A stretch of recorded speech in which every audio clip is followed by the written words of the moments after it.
Hello, everyone, and welcome back to Bears on Tap, a podcast about the Chicago Bears presented to you by On Tap Sportsnet. I'm your host, Brandon Suarez. You can follow me on Twitter at BDon300, and today we are going to be breaking down the 29-22 loss to the Minnesota Vikings. Hard-fought game. The guys definitely did not quit. Like, they came back from down 18 points and got us even closer than we imagined we could be in this game, but ultimately they fell up short, lose the game by 7 points. But let me check in with my co-host, Joey. It's been a while since we talked to you. Halftime ritual was in effect. It is 1-1 on the season, but it was a valiant effort, my friend. I definitely gave it my all. I'll just say that the ritual was it was hard. The effort was very hard. I gave it a lot of effort, but to no avail, I guess. But hey, they made it competitive. They made it close. I'm a little bit more happy than I was when we first started talking because that fucking pissed me off. The ending of that game was just very anticlimactic. Yeah. Yeah, it's just, and of course it was an Iowa receiver that had to not go out of bounds. So we are not an Iowa fan today. Iowa's not don't eat corn. Get a different vegetable for dinner tonight. Not Hawkeyes, guys. But Quentin, how are you, my brother? I mean, I was pretty happy with the Iowa outcome because I had Iowa plus 3.5. Yesterday, maybe, sure. Today, but I was pissed about that too.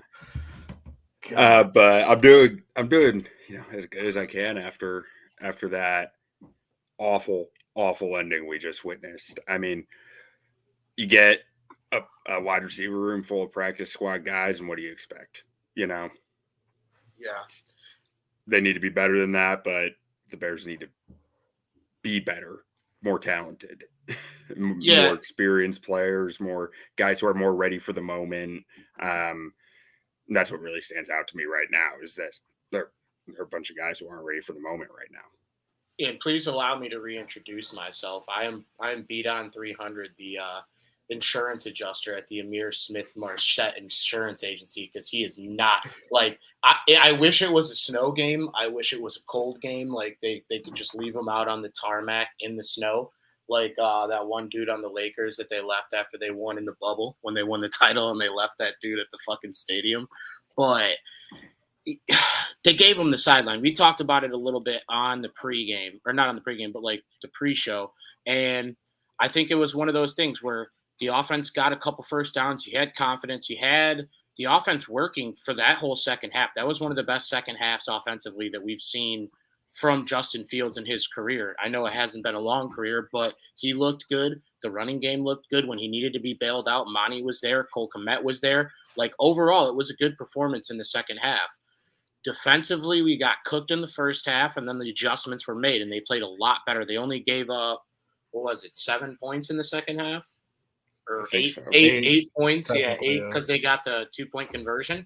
But you're going up against the receiving core with 2 Pro Bowl, potential all-pro caliber receivers, and you're up against them with kind of just a hodgepodge group of guys. And then on top of that, in the receiver room, like Quentin said, you bring practice squad guys up to make primetime plays. That's the result you're going to get. It's unfortunate. You hate to see that happen for one of our players, but you have to have the mental know-it-all to realize, like, look, he literally had to like get back in to get contacted. Like, he could have just went on a straight line, went out of bounds, stopped the clock, we keep it moving. And obviously there's no guarantee that we finish that drive. But as Bears fans, the Bears organization, and the coaching staff all wanted to see that moment for Justin Fields and see what he could do. And throughout that second half, whether it was with his legs, I'm so pissed that 52-yarder got called back because I was sitting there watching that, and that run reminded me of Vic against the Vikings. If you guys electric, dude. So electric. If you remember that run, that reminded me of the Vic against the Vikings run, and it was like, sure as shit, it gets called back for a holding. And there was a lot of penalties today, but we played a team that was clearly better than us talent-wise. I don't know if I would necessarily say like a better coach team because they're still very new with their coach, but I liked what I saw outside of the last minute and a half, which made me just pull every last hair out of my head. Like, that was so frustrating.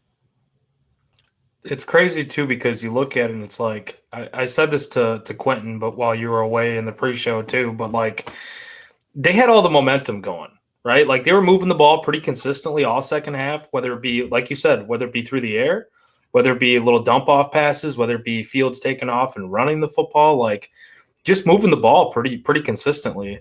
Whether they finished all their drives or not, it was a pretty consistent flow of like picking up positive yardage and keeping the chains moving for the most part.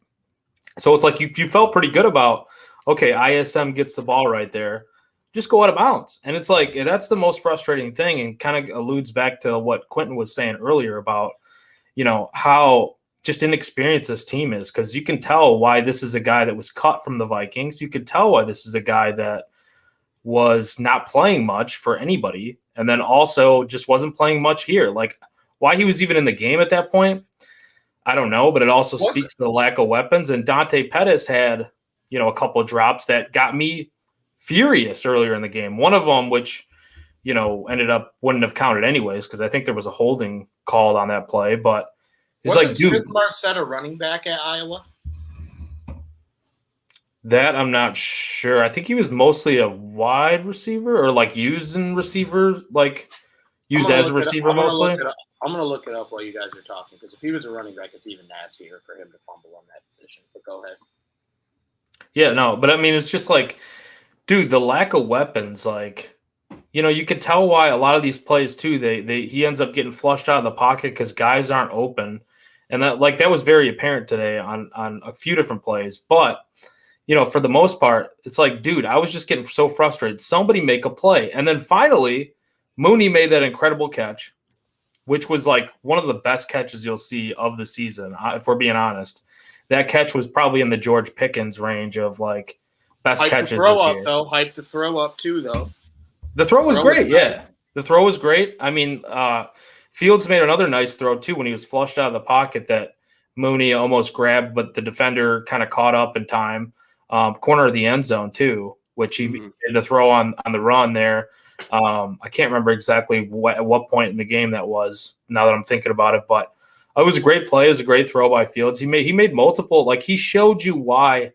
I think the most impressive part, that's like the one part that we can kind of walk away from this game and be like happy about, or like look at from a positive light, is they lost this game, but Fields showed you a ton. There was a lot of progress here with his game, just from picking up like the blitzes, where they were coming from, finding the pockets in like the zone coverages, and not necessarily just taking off and running with it. Like he was actually looking to make a play, but like moving around in the pocket and buying himself some time and looking downfield and looking for the play to be made elsewhere instead of just taking it off and running with it. He knew when he had to run though in this game, and he made big plays with his legs too. But I don't want to soak up the entire microphone, but like there was a lot to like about this game, even in the loss.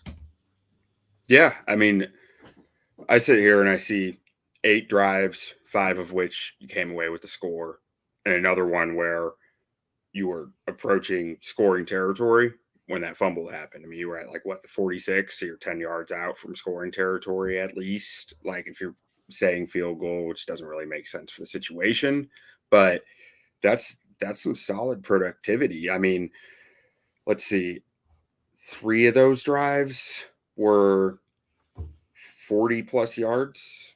So they had a 44-yard drive, a 50-yard drive, and a 67-yard drive. Like that's some solid efficiency on offense, and that's something that you work with going forward. And you say, there were just a lot of moments today where it felt like we're on, the offense is onto something. And that's something we haven't seen in the first 4 weeks. The first 4 weeks have felt more like the offense is so lost they can't figure anything out. That wasn't today. So that's a consolation prize, a moral victory, I guess. I mean, the Bears lost today, and it sucks and it hurts, and the way it happened just really hurts. But we saw something today from the offense, and specifically from Justin Fields, that we haven't seen yet this year. And that's something that I'm very excited about coming away from today. And ultimately, I mean, I'm going to root for the Bears to win every game. I can't sit here and say that I want them to lobby for draft position in a game, right after a game, right before a game. You want them to win. They're your team. That's what you want. It's not in our DNA here. The odds of them making the playoffs are low this year, and this just helps that draft position, which is something that helps me deal with a loss like this. Just thinking about that we saw everything that we wanted to see out of our hopeful franchise quarterback today, and it didn't hurt our draft position. That's kind of a silver lining here to me, as much as the loss does suck. Yeah, and I think even on the defensive side of the ball, you saw some bright spots. Like I know I won't say I'll say me. I have talked immense amounts of shit against Kyler Gordon's game this year, and Kyler Gordon had a phenomenal game today. I said before we started the show, in the fourth quarter, there was like 3 consecutive plays that he all made. Kindle Vildor made a great cut on a ball and picked it off, ran it back for like 30 yards to set us up, and it may not have been plus territory, but right around midfield. Kindle Vildor is an undersized guy. Like, for him to go up like that on Kirk Cousins and just say, hey, stop using fucking tinfoil on the grill, and then, he got a little extra something on the return, it was nice to see. Defensively as well, I liked what we saw out of Travis Gibson. Most of the defensive highlights came in the second half for those of you that watched the game. First half, a lot of low lights, a lot of, like, they're going to score 50 points on us, like, thoughts, and the defense really adjusted well because, look, they give up 21 in the first half, 8 in the second half, and it took until week 5 for this defense to give up a touchdown in the second half of the game. And it's not like I'm watching the Niners play right now. The Niners are probably going to be a playoff team. The Vikings are more than likely going to be at least in the mix to get to the playoffs. Like, if they don't make the playoffs, that sucks for them, but I'll just laugh. And then for us, it's like we've talked about, this team, it consists of a majority of new players. It's a roster that was 63% turned over from last year. A lot of those guys have not taken on that level of role in an NFL organization, and we're seeing that type of stuff take effect right now on the field in crunch time. Sam Mustipher had another fucking stinker of a game. Tevin Jenkins had a couple penalties. I didn't really pay too much attention to the offensive line, and we'll talk more because obviously Quentin will watch the All-22 and give us his breakdowns on that. But just off the eye, like, aside from the fact of being super pissed off in the moment because you thought, like, hey, we got a chance and hope's a hell of a drug in sports, like, we think we're going to win this game, it wasn't as bad as we thought it would be. Good teams win, great teams cover for those of you that bet Bears +7 and 8.5. So you made a little bit of money off not winning the game, but it would have been a lot nicer to hit that little money line that I saw reached up to like +330 by kickoff. So in an NFL game, that's wild. And by the way it was played out on the field, you wouldn't have thought that this was an 8-point spread, Yeah, I mean, if you're like crazy like me, I went ahead and bet him +950 live. So I was riding hard for them to pull out that win, but Well, after yesterday and seeing the Seattle Mariners come back from an 8-1 deficit to knock out the Blue Jays in the playoffs, I think anything in sports this weekend is possible. If the Cubs can come back, Oregon State was nuts. Whoever stayed up and watched that game, I was watching that game. I was watching it too. If the Cubs can come back and cover their win total win total that was set preseason, anything's possible. But man, I mean, you just want to find a way to get this team to play better defense in the first half, right? Because, you mentioned it, like that was their first defensive touchdown allowed, or first touchdown allowed in the second half of a game all season so far. And yeah, it's only week 5. We're not very far into the season, but a quarter of the way through, like, man, at 17 plays, 75 yards in 7 minutes was that last drive. That was a touchdown for the Vikings. And that's a strangler. You can't get off the field. You're probably tired as shit by the end of that drive, Yeah. Outside of that, their defense in the second half was really, really stout for the most part. But that's a clock soaker. That's a killer right there. That 7-minute drive, that long, methodical pace to it and then running out the clock, leaving you with not much time. They still had a lot of time to strike, though. That's why we're all collectively and all Bears fans right now are so pissed off, because it's like you really did feel like they still had a shot there, and they almost stopped them, at that third down play. I believe it was 3rd and goal when Kirk Cousins snuck that thing in there, which kind of threw me off too. I don't know about you guys, but it kind of threw me off. I wasn't really expecting a quarterback sneak there, but it's just like there was a lot of positives, but you got to find a way to be better in the first half. I feel like the adjustments, that's something that we can kind of look at, though, from this coaching staff, where we kind of touched on it maybe even in week 1, right? Like week 1 after the Niners game. I remember sitting on here and doing the show with you guys post game. And yeah, it was the slop fest and it was the rain game and all that. But like, look how they played against the Packers for the most part too in the second half. Like they didn't allow anything against the Packers in the second half. So whatever they're doing at halftime, making the adjustments against their competition, which, let's be honest, Justin Jefferson was going to have a great game regardless of who was on him today. But like, they gave him a little bit more help against him. It wasn't just like man to man. It wasn't just like, doing the zones and playing off of him completely. Like there were some plays, especially in the first half, where he was just wide open, like completely nobody within like 10 yards of him. And you just can't have that. So I don't know, but they definitely seemed a lot more hungry in the second half as well. So they've seemed like that all season. And I like that. That's what I like about the coaching side of it, whether or not like we always agree with the play calling on offense or not. Yeah. Note on the Cousins touchdown sneak. Anytime the Bears defense is in 3rd and short, like 13 inches, don't be surprised by a QB sneak, because the Bears just don't have the hogs up front to stop it. Like there are not many defenses in the league that I would put as more like unable to stuff something like that. And that's the scheme, that's what the Bears defense is trying to be, maybe a little undersized, but they're sacrificing size for speed. We saw it with Lovey's defenses too. You never felt like all that confident in their ability to stop someone on inches, because they just didn't have the power up the middle for it. Unless, a guy like Urlacher or Briggs just flew in and made a play in the backfield. That was about the only way that you saw it happen.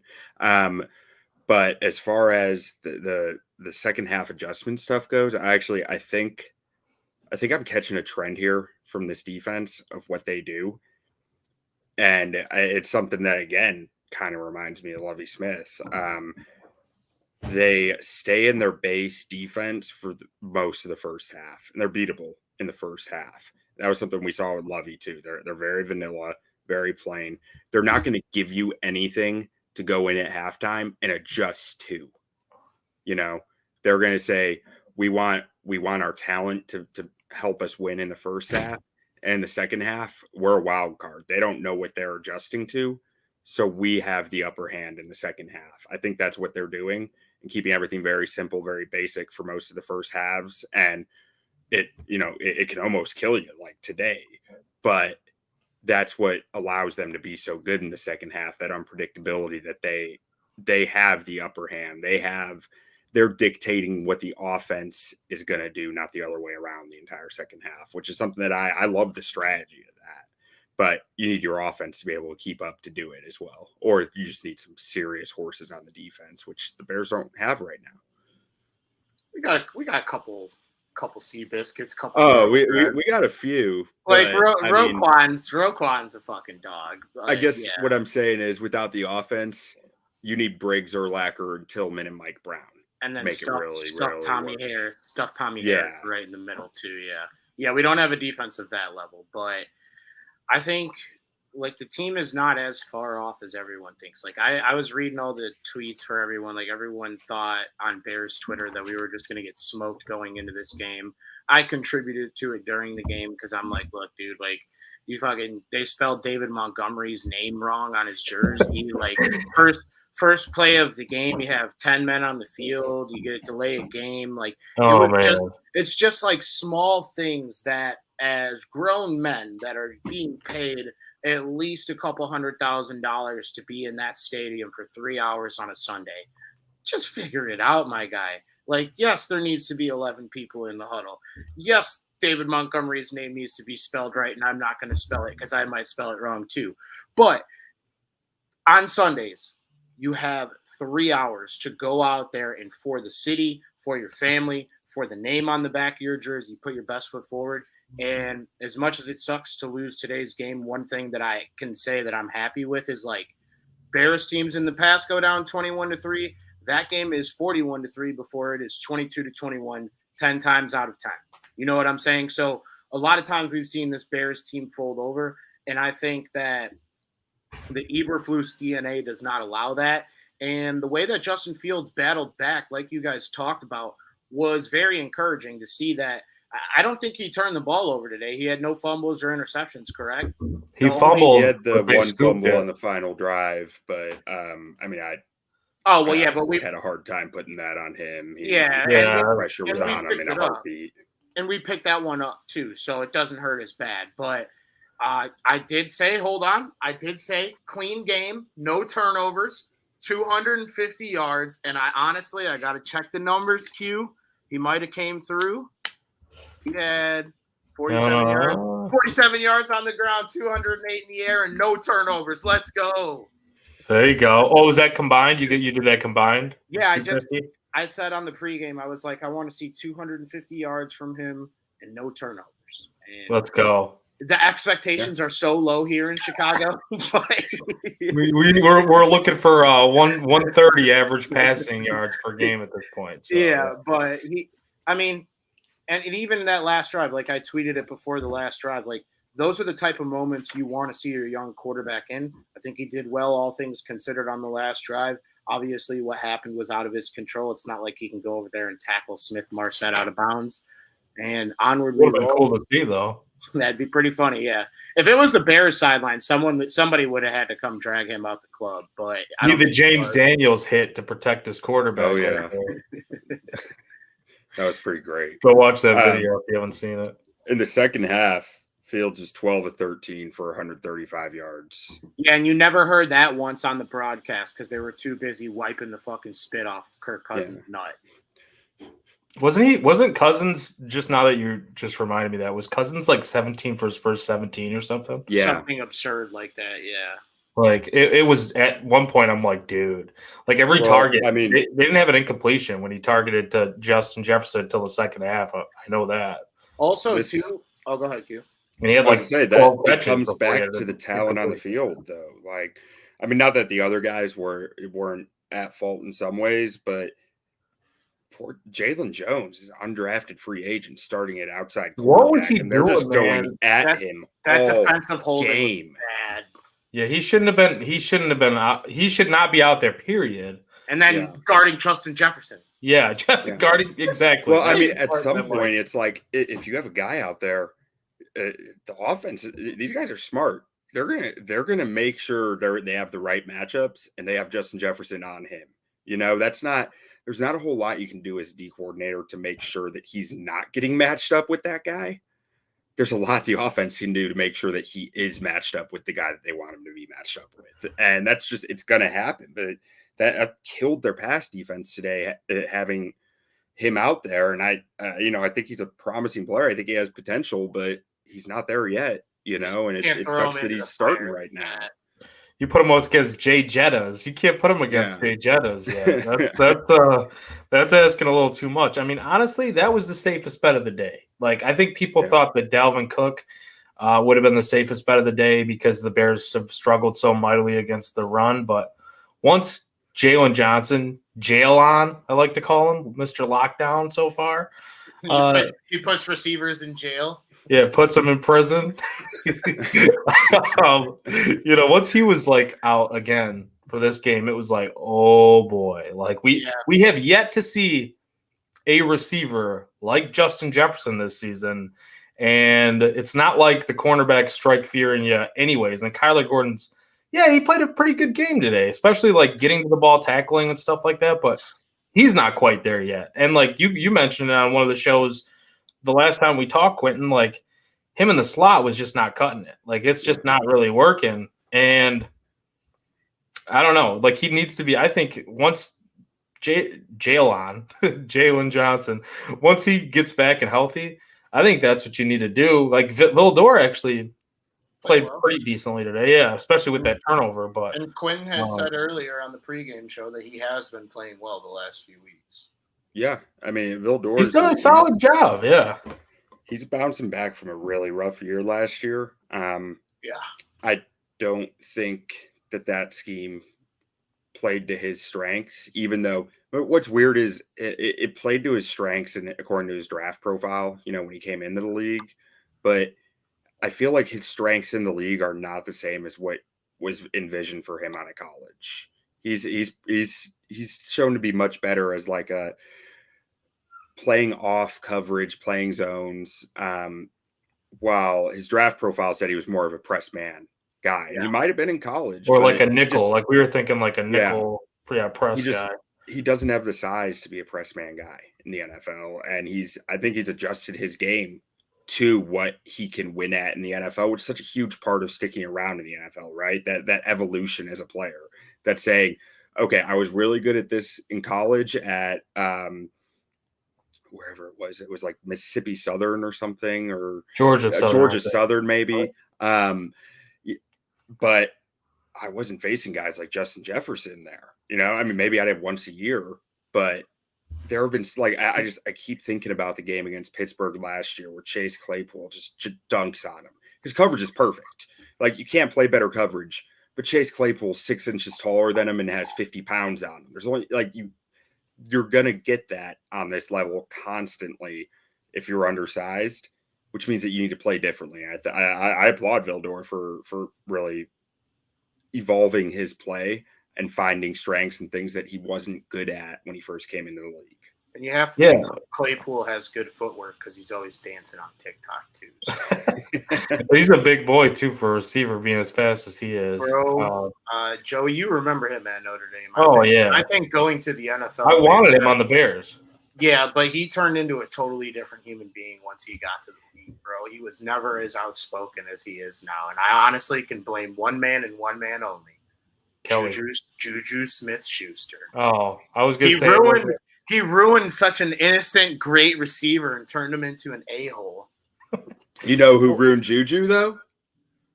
Yeah, Antonio Brown. It comes back to Mr. Big Chest. Yeah. What was that tweet he put out today? Was it today? This morning? Yeah. Dude, he put his hog on the internet last week, and that was last week. But PFT was like, "Thank you guys for blurring out that Bud Light bottle." He did something today too. It was a Tom Brady thing. I don't know. Oh yeah, he posted a picture with Giselle after the Super Bowl, before. It was before Sunday nights against the Chiefs last week. It was like I'm leaving or something. Yeah. I don't know. But he, to your point too, Quentin, about Kindle Vildor, like we saw it even earlier this season against the tight end when he was lined up against the tight end and they threw it to him in the red zone. He had pretty good coverage. Maybe he was a step behind. He wasn't like, as tight as he probably should have been on that play, but like he's outsized.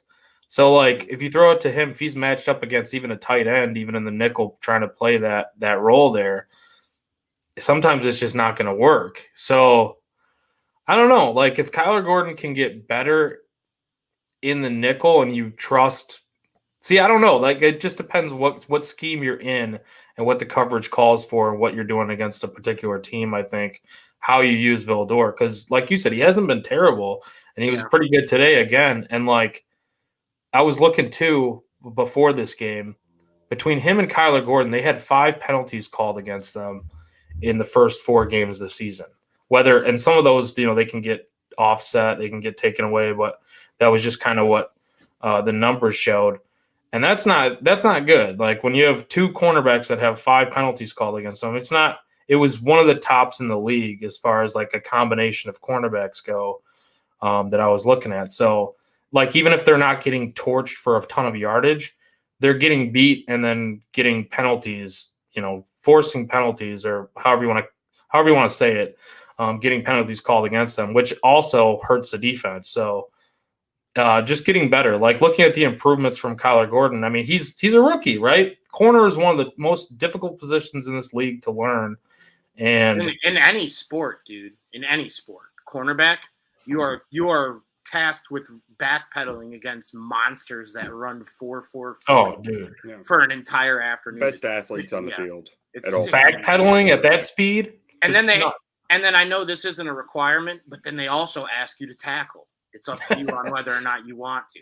Yeah, do you want to be Deion Sanders or not? He may not be a great tackler, but I think Kindle Villador's game is predicated on aggression because he's a smaller guy. So he's not a guy that can afford to take plays off, and you saw that with his interception. Dude. That was a nice play. Yeah. Yep. And Kyler Gordon's a tackler, man. Like you said, you can tackle if you want to. Kyler Gordon's not afraid to put a hit on somebody. Yeah, so Scott said the entire game came down to doing too much. Eberflus with the onside kick, Smith-Marset trying for more yards when he should have gone out of bounds, all too much. You could say that, I guess, but I also, like, you catch a team with their pants down, you kick an onside kick, and you recover it. I mean, I was at the NIU game yesterday, and granted, these didn't count. We recovered back-to-back onside kicks. So, did you see what Houston did? Didn't hurt him. See what Houston didn't hurt him.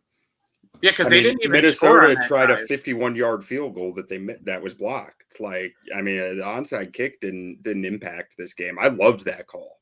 I loved it. You scored at the end of the first half. They missed a field goal attempt, and then you score again. Keep that momentum, man. Keep it rolling. You're still down at that point. Like, I think it was a great call. And I loved the offensive coach or the coaching staff's aggressiveness today. I thought it was outstanding. And it put Kirk Cousins in the big boy seat of, these guys are coming for me. I got to make plays, which I think factors into his interception. You get his heart pumping a little, the adrenaline running, and he gets a little bit of the Rex Grossman releasing the dragon kind of thing going. Yeah. Which we talked about, if you guys didn't know, on the pregame show. We went in depth on Mr. Reynolds' rap on the grill guy. So what's the deal with this Reynolds wrap on the grill guy? Is this like you're wrapping corn and putting it on the grill? He doesn't put his meat on the grill. Steaks. Steaks, bro. He grills his steaks on tinfoil. That's ridiculous. Nobody should ever do that. You raw dog that thing. Everybody knows that. Yeah, rub some dirt in that bitch, dude.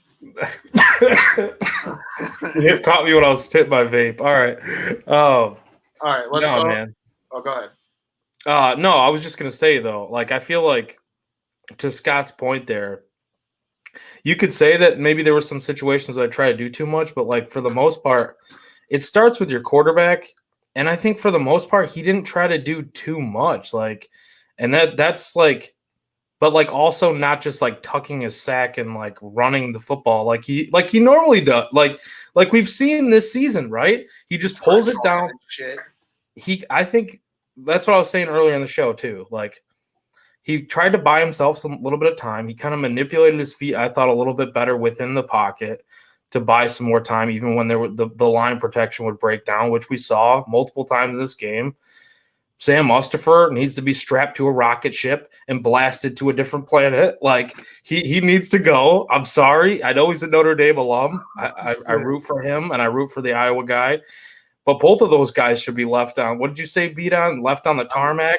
Tarmac, which is like the little area that you have right before you get on the plane. Because they're not waiting in a terminal. Like, they're getting bussed into the fucking plane and boarding it right on the side. They should just close it up when it's time for Smith-Marset to get on. Sorry, bud.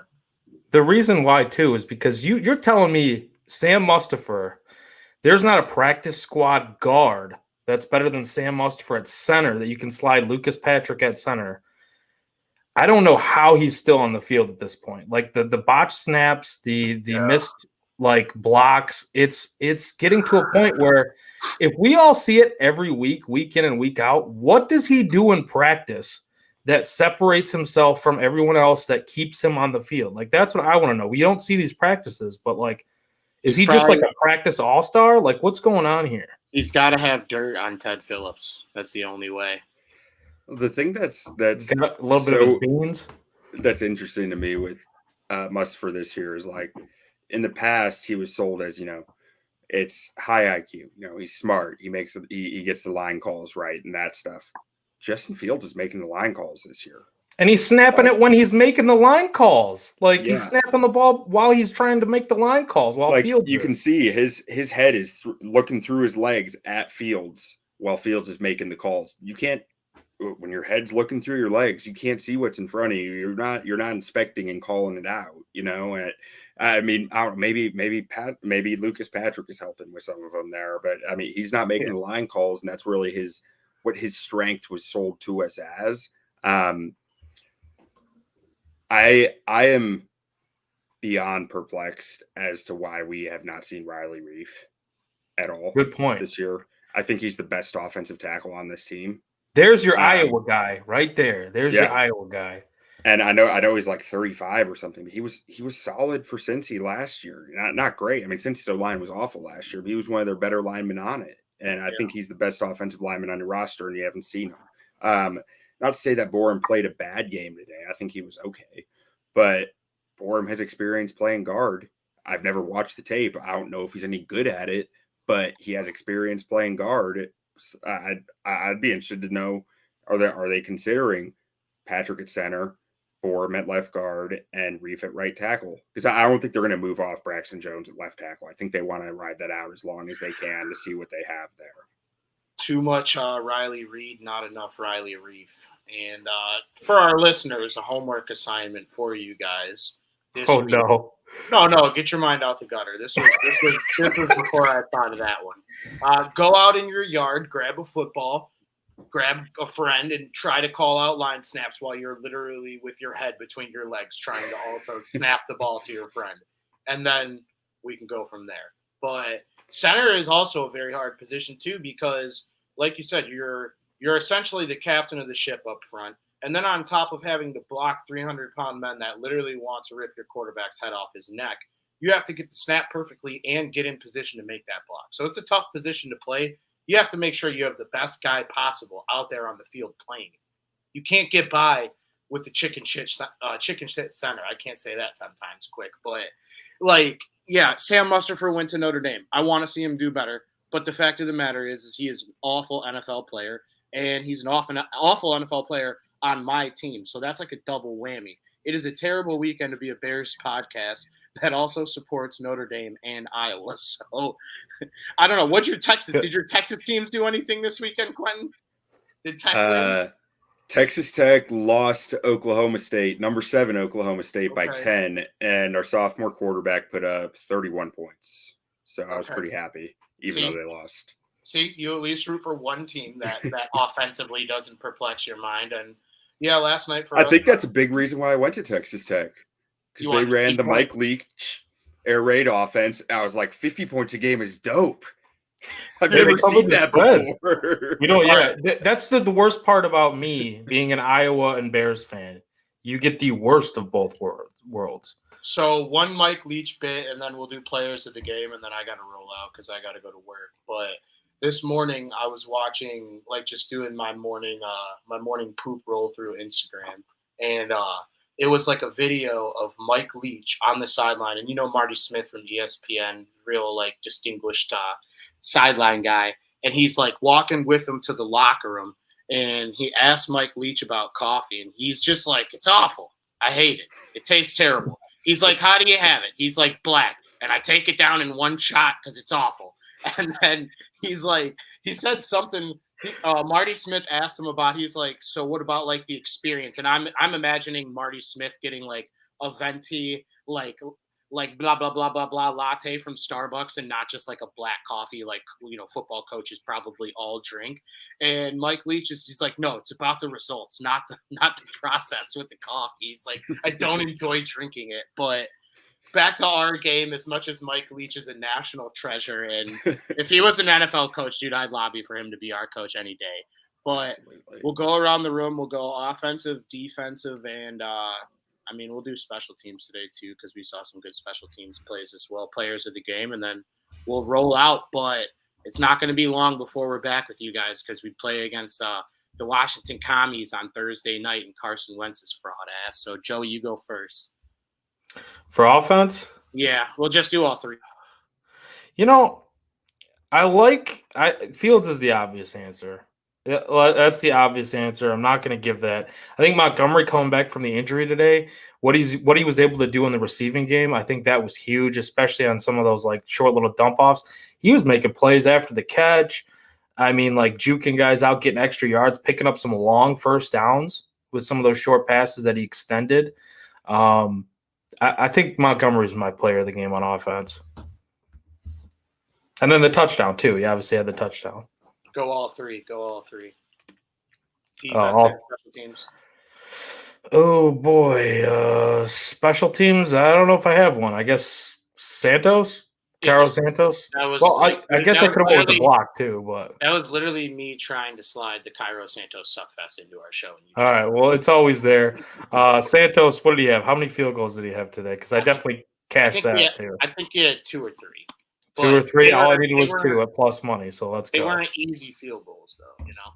No, he was 3 field goals. Quentin, seeing your fingers there. One of them was definitely the long, like what do you have, like a 51-yarder or something like that? He had a 51, a 43, and a 50. So 2 from 50 and 1 2 from 50 plus. Yeah, Santos. We got to get Santos in there. You could have went with even the guy who got the block too, and Dominique Robinson. Dominique Robinson. But defensively, ooh man, tough. I'll go with Kyler Gordon for bouncing back and having a really nice, I think, second half. And I thought every time I saw him, like even when he wasn't really covering that player, I thought he was swarming to the ball. I thought he made a lot of really sound plays and key tackles. He had some stops there that stopped a first down on third down. So he was in the backfield too, and he was blitzing. He was doing a lot on defense that I liked, even though you could look at the defensive backs and go, "What? You're giving it to a defensive back when they allowed Justin Jefferson to go nuclear?" But yeah, I think Kyler Gordon actually played all right for being a rookie and struggling as much as he has this year. So on offense, give it to a guy, caught a little dump off pass, and fought his way to 15 whole yards. Amir Smith-Marset. Stop. I'm joking. He was going to get 65 on that one catch, but I do have news for the squad ride. Our Philadelphia Eagles are up 14-0. Let's go.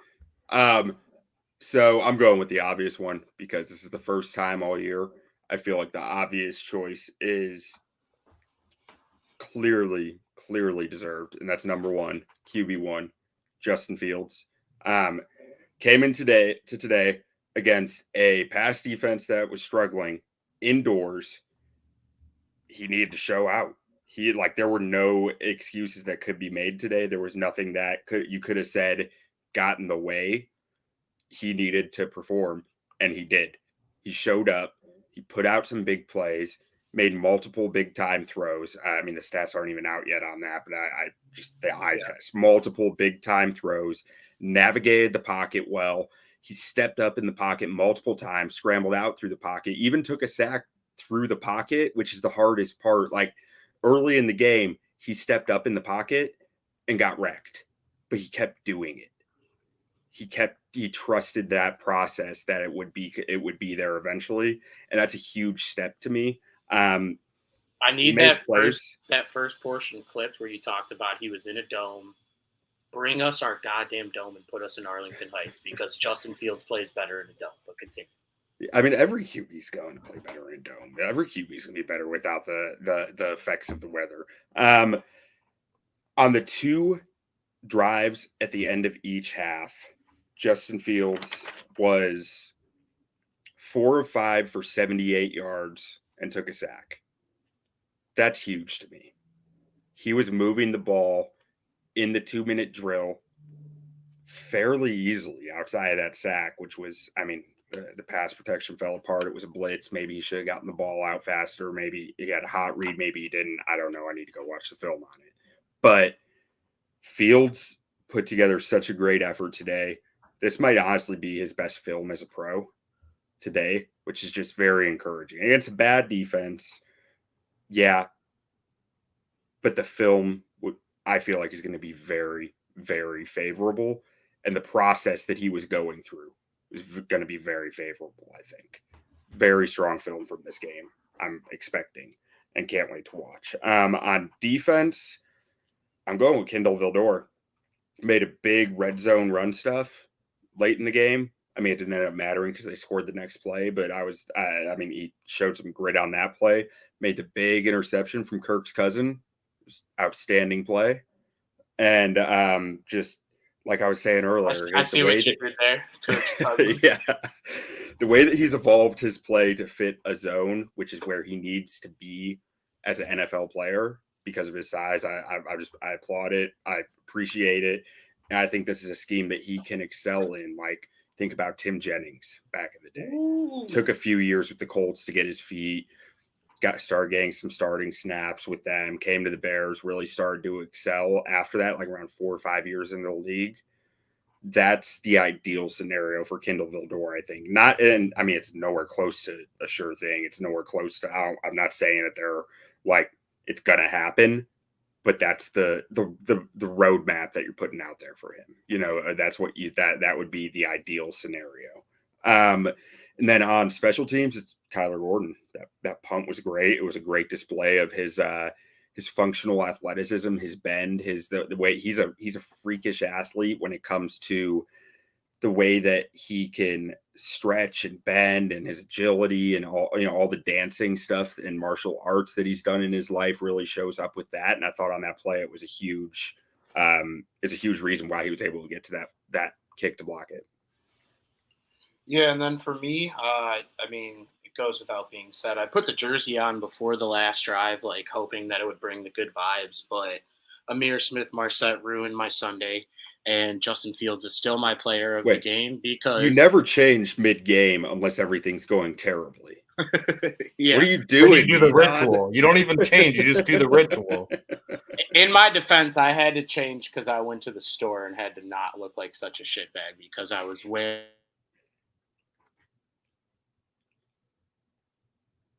store at halftime. So I had already changed. But maybe I should have stayed in that outfit because the halftime change and then, Joey ritual, all that, all things were working in our favor. But yeah, Justin Fields came out there and did his thing today. Obviously, it wasn't enough to get us a win, but one thing that we don't have and that I kept saying in my head during the game is we simply don't have the Jimmies and Joes around him to make it happen. Pocket was collapsing. He was making the best of it with his legs, and he made some good throws today. Some bad throws, too. There was one early that should have been a pick six that he got away with, but controlled the game in a matter of not turning the ball over, and he had this team moving down the field the majority of the game. On the defensive side of the ball, I'm going to go with Kyler Gordon because Kyler Gordon is someone that I have had in the last few weeks that I just do not like the way he plays. But this week he came to play and he really shut me up, so I'm happy to see him put out a performance like that.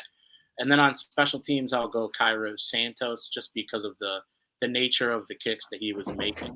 But this next week's a very winnable game against the Commanders. Joey's sliding on out. I'm about to wrap this up here in a second because I got to go too. But it's against the Commanders. It's Thursday night football. It's a chance to get the team back to 3-3 and back on the right road.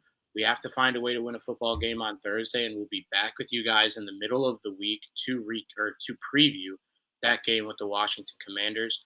But if you were with us for a minute, the whole hour, or if you just popped in on Spotify or Apple Podcasts, we really do appreciate you for listening to this evening show. It's evening now. But we'll be back with you guys in the middle of the week to get you ready for Thursday night football. You can follow my co-host, Joey, who did just leave stream at Joey Knows Nothing. And then you can follow Quentin at Butkus Stats. But we really do appreciate you all for listening, and go Bears.